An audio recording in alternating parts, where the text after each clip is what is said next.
राष्ट्रीय स्वयंसेवक संघ अब पंच परिवर्तन पे काम करेगा। पंच परिवर्तन में 5 विषय चुने गए हैं। पहला नागरिक कर्तव्य, दूसरा पर्यावरण संरक्षण, तीसरा सामाजिक समरसता, चौथा कुटुंब प्रबोधन और पांचवा स्वदेशी। अगर इन पांचों विषयों को संविधान की दृष्टि से देखा जाए तो भारत के संविधान का भी लक्ष्य यही है। यानी जो लक्ष्य आरएसएस ने लिया है, संघ ने लिया है, जिन 5 विषयों पे संघ अब काम करेगा, वो 5 विषय केवल संघ का कार्य नहीं है, वो सबका कार्य है। वो विधायिका का भी कार्य है, न्यायपालिका का भी कार्य है, कार्यपालिका का भी कार्य है और खबर पालिका का भी कार्य है और समाज का भी कार्य है। यानी हम सब का, जो भारतीय है उस सबका ये उत्तरदायित्व है इन 5 विषयों पे काम करें। मैं आपको उदाहरण के साथ बताता हूं। संघ ने पंच परिवर्तन में जो पहला लिया है वो कुटुंब प्रबोधन। हमारी जो भारतीय परिवार व्यवस्था थी, हमारी जो भारतीय कुटुंब व्यवस्था थी, वो टूटती चली जा रही है। पूरी तरीके से पश्चिमीकरण हो रहा है, वेस्टर्न कॉन्सेप्ट आ चुका है। बहू अपने सास की नहीं सुन रही है, भाई अपने भाई का नहीं सुन रहा है, बेटा अपने पिता का नहीं सुन रहा है, बेटी अपने माँ की नहीं सुन रही है, बहन अपने भाई की नहीं सुन रही है। पूरी तरीके से वेस्टर्न कॉन्सेप्ट आ चुका है। इसके लिए बहुत हद तक श्रेय भारत की बॉलीवुड को हो जाता है, बहुत हद तक सीरियल्स को जाता है, टीवी सीरियल्स को जाता है, फिल्मों को जाता है, नाटकों को जाता है, ऐड जो आते हैं न्यूज़पेपरों में एडवर्टीजमेंट आती है उसको भी जाता है, जो इलेक्ट्रॉनिक न्यूज़ चैनलों पे एडवर्टीजमेंट आता है उसको भी जाता है। जो कुटुंब टूट रहा है उसका एक बहुत बड़ा कारण नशा है। नशे के कारण 1 करोड़ से ज़्यादा परिवार टूट चुके हैं। करोड़ों माता पिता नशेड़ी बच्चों से परेशान हैं, करोड़ों भाई अपने नशेड़ी भाई से परेशान हैं, करोड़ों बहनें नशेड़ी पतियों से परेशान है, करोड़ों बच्चे नशेड़ी बाप से परेशान हैं। तो अगर हम चाहते कुटुंब प्रबोधन हो तो कुटुंब प्रबोधन तब होगा ना जब अच्छे बच्चे होंगे। कुटुंब प्रबोधन तब होगा जब स्कूलों में भगवान राम के बारे में पढ़ाया जाएगा, पांडवों के बारे में पढ़ाया जाएगा। ऐसे हमारे अनेक महापुरुष हैं, अनेक ऋषि महर्षि राजा महाराजा हैं, उनके बारे में पढ़ाया जाएगा। उससे अच्छा संस्कार आएगा। अच्छा संस्कार आएगा तो फिर कुटुंब जो है दोबारा हम फिर से जो टूट रहे हैं वो बचेंगे। कुटुंब प्रबोधन तब होगा जो हमारी 16 संस्कार की व्यवस्था थी उसको स्कूलों के सिलेबस में डाला जाएगा और फिर से वो 16 संस्कार व्यवस्था फिर से आगे बढ़ेगी। जो 16 संस्कार बहुत साइंटिफिक तरीका था वो, लेकिन उससे अच्छे बच्चे पैदा हो रहे थे, वो बंद हो गया है। अगर इसलिए हमें कुटुंब प्रबोधन करना है तो सरकार को एक भारतीय कुटुंब संहिता बनानी चाहिए, एक भारतीय संस्कार संहिता बनानी चाहिए, एक भारतीय संस्कृति संहिता बनानी चाहिए। दूसरा संघ ने लिया है कि सभी नागरिकों के अंदर कर्तव्य का बोध हो। आर्टिकल 51A संविधान में लिखा है फंडामेंटल ड्यूटी, लेकिन सरकारों ने गलती क्या किया, आज तक एक भारतीय कर्तव्य संहिता नहीं बनाई। दूसरा, आर्टिकल 51A में क्या क्या कर्तव्य है ये तो लिखा हुआ है, लेकिन कर्तव्य जो अपना पालन नहीं करेगा उसका क्या, उस पर दंड का भय नहीं है। कोई भी कार्य तब सफल होता है जब शिक्षा में संस्कार हो और कानून का खौफ हो। जैसे कुम्हार जब कोई बर्तन बनाता है तो क्या करता है, एक हाथ नीचे रखता है, नीचे वाला हाथ शिक्षा होता है, ऊपर एक हाथ से दबाता रहता है, ये होता है दंड, खौफ, कानून का खौफ।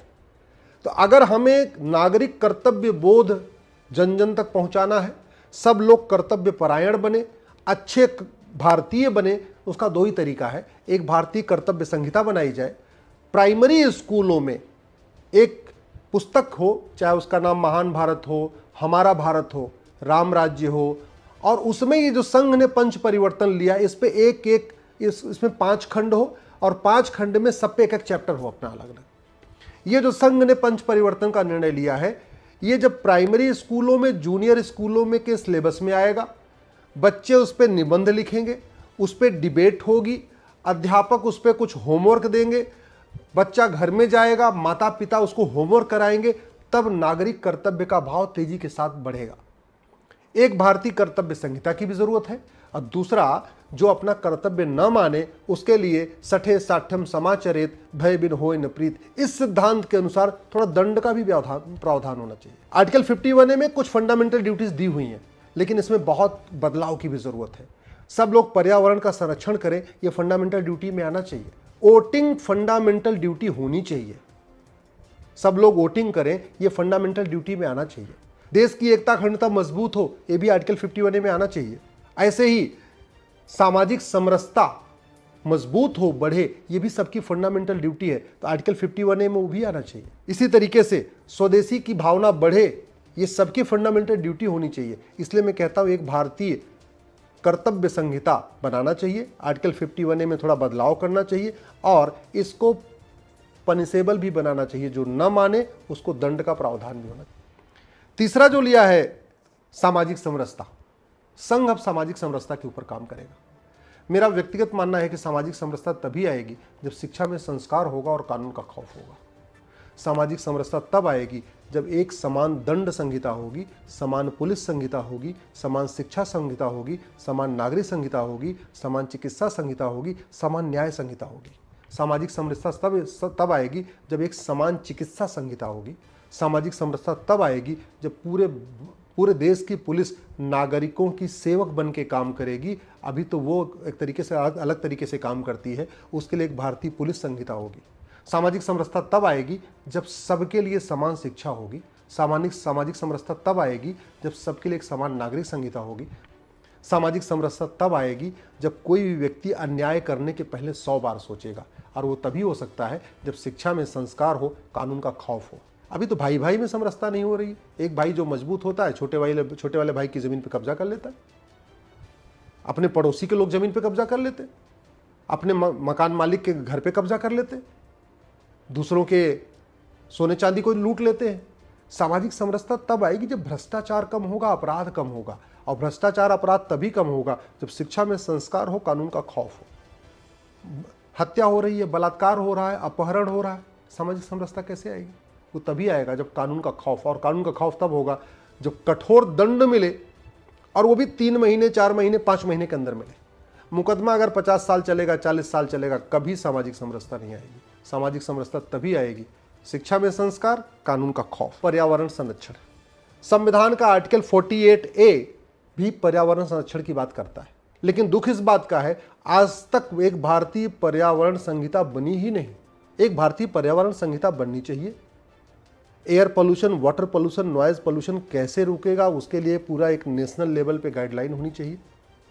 जो पर्यावरण को गंदा करेगा, एयर पोल्यूशन करेगा, वाटर पोल्यूशन करेगा, नॉइज पोल्यूशन करेगा, या पानी को वेस्ट करेगा, उसके लिए कुछ दंड का भी प्रावधान होना चाहिए। पानी को कैसे बचाया जाए, पहाड़ों को कैसे बचाया जाए, नदियों को कैसे बचाया जाए, उसके लिए बाकायदा उसमें भारतीय जो अपना पर्यावरण संहिता हो उसमें भी उसका प्रावधान होना चाहिए। और बच्चों के स्कूल में बाकायदा पर्यावरण संरक्षण के ऊपर एक चैप्टर भी होना चाहिए। मैंने कहा ना, ये काम केवल संघ का नहीं है, ये काम संसद का भी है, ये काम सुप्रीम कोर्ट का भी है, ये काम हाई कोर्ट का भी है, ये काम मीडिया का भी है, और ये काम हम सब का है। और 5वां जो संघ ने लिया है अपने पंच परिवर्तन में, वो लिया है स्वदेशी। पहला लिया है नागरिक कर्तव्य, दूसरा लिया है पर्यावरण संरक्षण, तीसरा लिया है सामाजिक समरसता, चौथा लिया है कुटुंब प्रबोधन, और 5वां लिया है स्वदेशी। अब ये स्वदेशी का भाव सबके मन में कैसे आएगा? वो तब आएगा जब गुलामी की मानसिकता खत्म होगी। मैं आपको उदाहरण देता हूँ।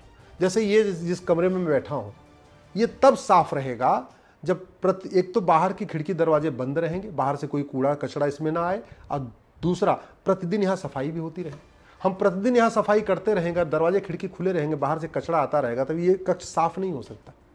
वैसे ही स्वदेशी की भावना तब मजबूत होगी जब गुलामी की भावना खत्म होगी।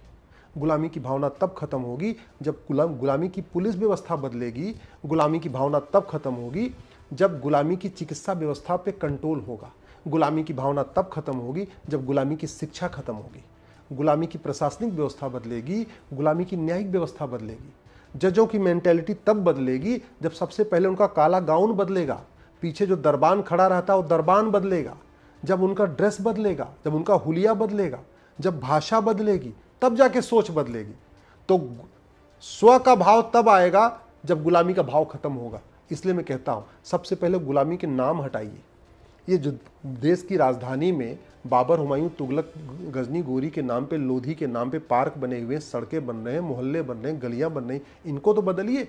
और एक एक क्यों बदलना? एक भारतीय नामकरण संहिता बताइए, एक साथ पूरे देश के जितने गुलामी के नाम है बदल दीजिए। एक भारतीय नागरिक व्यवस्था संहिता बनाइए, जितने भी गुलामी के कुरीतियां हैं, गुलामी के कुप्रथाएं, सबको खत्म करिए। भारतीय संस्कार के हिसाब से एक भारतीय नागरिक संहिता बना दीजिए। आप एक भारतीय चिकित्सा संहिता बनाइए, और जो विदेशी चिकित्सा व्यवस्था है उसके पैरेलल में भारत की चिकित्सा को खड़ा कर दीजिए। एक भारतीय शिक्षा संहिता बनाइए, पूरे देश में समान शिक्षा लागू कर दीजिए 10वीं तक। अगर आपको स्व का भाव जगाना है तो जो गुलामी के भाव वाले हैं इनका इलाज करना पड़ेगा। सामाजिक समरसता के लिए भी जरूरी है कि जो समाज के तोड़ने वाले हो इनका इलाज हो, तो उसके लिए क्या करना पड़ेगा? भारतीय नागरिक संहिता बनानी पड़ेगी, नागरिकता संहिता बनानी पड़ेगी। जो आदमी भारत को न माने, भारत की संस्कृति को न माने, भारत की परंपरा को न माने, भारत के संविधान को न माने, वंदे मातरम को न माने, उसकी नागरिकता खत्म कर दीजिए। नहीं चाहिए ऐसे आदमी। ऐसे हमें कूड़े कचड़े खरपतवार नहीं चाहिए। उनको दंड दीजिए, उनकी नागरिकता खत्म करिए, तब कानून का खौफ पैदा होगा। अगर हम चाहते हैं स्वदेशी की भावना जागृत हो तो हमें सबसे पहले गुलामी का इतिहास बदलना पड़ेगा, गुलामी की चुनाव व्यवस्था को बदलना पड़ेगा, गुलामी की खबरपालिका को बदलना पड़ेगा, गुलामी की विधायिका बदलना पड़ेगा, गुलामी की कार्यपालिका बदलना पड़ेगा, गुलामी की टैक्स व्यवस्था को बदलना पड़ेगा, गुलामी की व्यापार व्यवस्था को बदलना पड़ेगा, गुलामी की श्रम व्यवस्था को बदलना पड़ेगा। तो जो संघ ने लिया है ना पंच परिवर्तन, इस सबकी ड्यूटी है, लेकिन सबसे ज़्यादा इसमें सरकार की ड्यूटी है, क्योंकि सांसदों, विधायकों को, जजों को वेतन भत्ता, गाड़ी बंगला संविधान की शपथ लेने के लिए मिलता है, और उनका लक्ष्य ही ये पंच परिवर्तन, जो संघ ने पंच परिवर्तन तय किया है वो संविधान का भी लक्ष्य है। और चूंकि वो संविधान का लक्ष्य है तो ये सांसदों का भी लक्ष्य होना चाहिए, विधायकों का भी लक्ष्य होना चाहिए, सरकार का भी लक्ष्य होना चाहिए, सुप्रीम कोर्ट का भी लक्ष्य होना चाहिए, हाई कोर्ट का भी लक्ष्य होना चाहिए। इसलिए मैं आप लोगों से निवेदन कर रहा हूँ कि इस वीडियो को अधिक से अधिक शेयर करिए, अपने सोशल मीडिया पर शेयर करिए, ज़्यादा से ज़्यादा लोगों तक पहुँचाइए।